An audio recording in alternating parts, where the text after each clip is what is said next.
I was diagnosed at the age of 41. That's pretty late in life. It's never too late, I guess.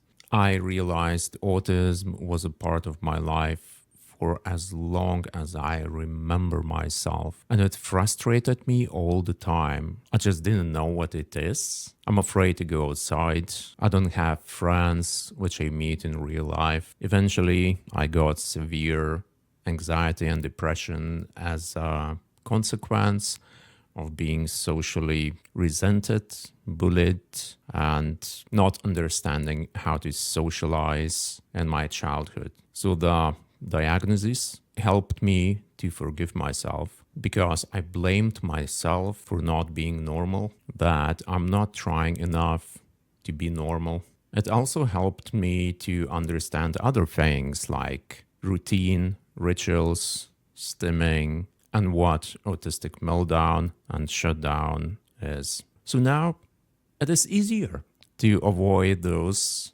knowing the causes. It lets me to control myself better, which opens new possibilities and opportunities and let me to improve my mental health a bit, at least. But still, being diagnosed so late in life left a mark and many traumas, which I will never heal fully.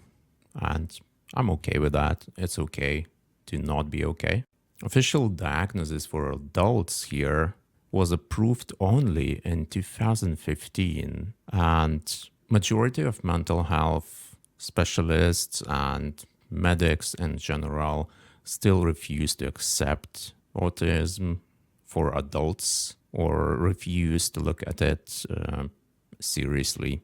I consider myself an advocate for disability rights since I also have other disabilities related to physical health and am also a cancer survivor. So when I realized that being disabled means resentment and discrimination, I started to understand other people better. I started to understand when they say they can't do something because of their disability or disorder. I also started to understand other marginalized groups like LGBT community, for example, who must go through similar hardships in life where people look down on them. Basically, all minorities go through same stuff just for different reasons. So I became more accepting. But unfortunately, since I have huge trouble socializing, especially in real life, I can't do much in that regard.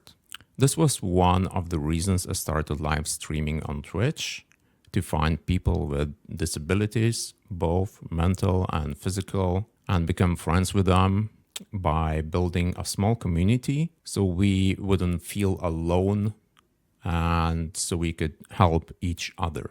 The worst feeling in the world is when you feel alone as if you're a freak. That is a terrible feeling. And being together, finding someone who feels in a similar way as you kinda helps with that. The needs of autistic people must be seen and recognized because we just interact with the world differently. And if given a chance, we can achieve a lot and be extremely productive.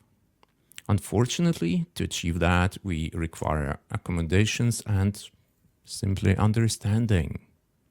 So I would say educating neurotypical people is extremely important because for autistic person to mask and adapt to a neurotypical world is extremely stressful and both mentally and physically draining, which could lead to depression, anxiety, isolation.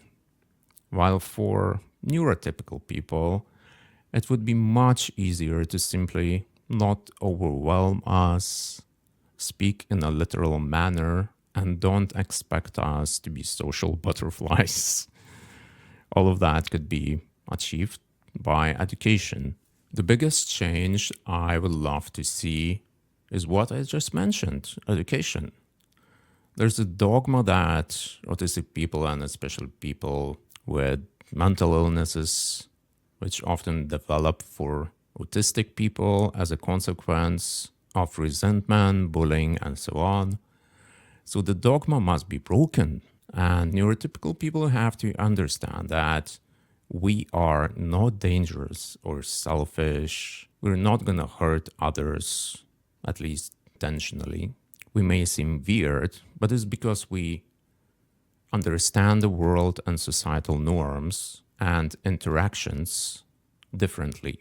So all we need is for others to know what autism is and how it affects autistic people. I would say autism not invisible means that autism shouldn't be invisible. I mean, I take it literally. We shouldn't hide. We must seek acceptance. We must seek visibility. Loneliness is terrible, and loneliness push people into depression and other mental illnesses, into drugs, alcohol, other addictions. So being visible, accepted, recognized means the world to us. And everybody wins in that situation. In the end, we are all born the same and equal. And only later we develop prejudices. So to summarize this, the acceptance of others, even when they are different, is the most important thing. And it benefits everybody. Thank you for listening. Much love to you. And stay yourself.